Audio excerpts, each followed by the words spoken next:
A simple decision can change the course of one's life. Deciding what to do, however, is easier said than done. In the process of choosing, one must face the antagonist named time. For time cannot simply wait for one to decide. The hills across the valley of Ebro were long and white. Just like any other day, I was serving drinks to the men and women who are patiently waiting for the train to arrive. The bar where I work is located in an isolated train station, sitting perfectly between two lines of rails, being a junction for the cities of Barcelona and Madrid. Every 40 minutes, the express would come from Barcelona and would stop in the station for about 2 minutes before heading straight to Madrid. In the 20 years that I have worked in this unchanging station, somehow today's atmosphere felt different.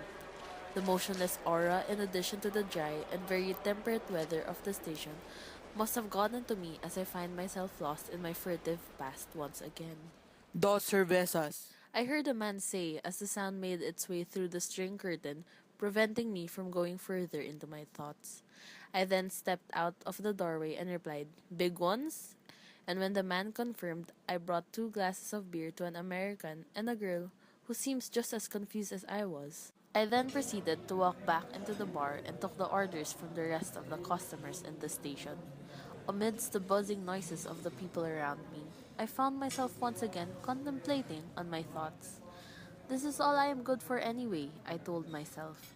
Taking orders, following what other people want from me, and not having my own opinion in anything. This was not the life I wanted myself to be in. But then again, this is all I am good for, I continued in lament. As much as I wanted to, I was professional enough not to sidetrack my mind entirely from my job. I was about to go to the bartender and place the customers' prepared drinks on my tray, when I suddenly heard the American's voice say that one word I thought could have been left buried in my memories to never rise again. Listen. The American's voice penetrated the curtain and came to my ears like a dash of cold water. It is not like I do not hear that precise word on a daily basis.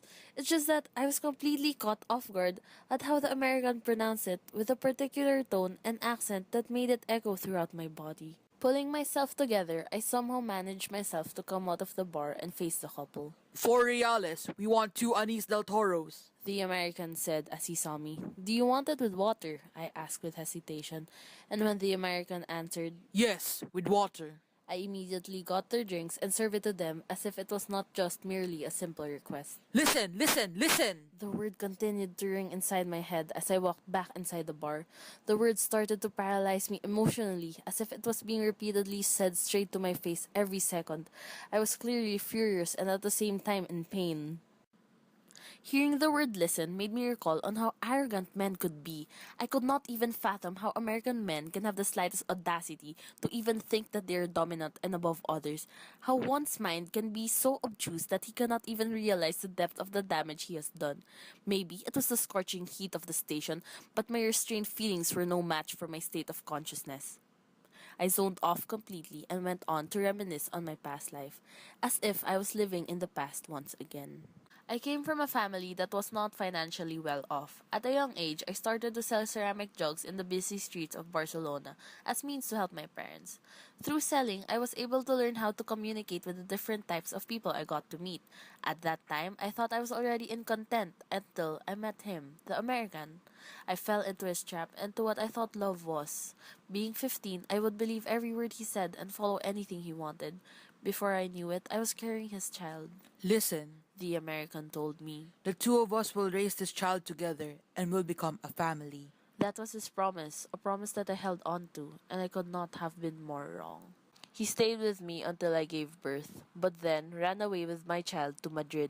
He made me feel like I was not good enough, that I was incapable of being a wife and a mother, that my ideas were nothing and I would not get far, that I always make false choices. This then led to my futile attempt of getting to know my daughter, which brings me back to where I am at present. Thinking about it now, I would still want to pursue my lost duty of being a mother to my child. I knew that the essence of time is definitely not on my side. I was ready to take the leap of courage to dive in a new chapter of my life and was tired of living in regret. With the sounds of the train from Barcelona getting louder, for once in a very long time, I knew what to do with my life.